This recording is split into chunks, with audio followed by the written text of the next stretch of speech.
மதியம் 5-3-10 வரை ஆவியில் எளிமை உள்ளவர்கள் பாக்கியவான்கள், பரலோக ராஜ்யம் அவர்கள் உள்ளது.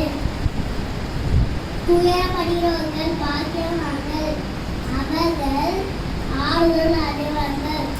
சாந்த குணமுள்ளவர்கள் பாக்கியவான்கள், அவர்கள் பூமியில் துருக்கடித்துக் கொள்வார்கள்.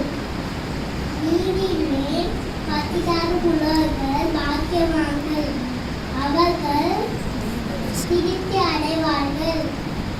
இரக்கம் உள்ளவர்கள் பாக்கியவான்கள், அவர்கள் இரக்கம் பெறுவார்கள். இதயத்தில் துக்கம் உள்ளவர்கள் பாக்கியவான்கள், அவர்கள் தேவனை தரிசிப்பார்கள். சமாதானம் உள்ளவர்கள் பாக்கியவான்கள், அவர்கள் தேவனை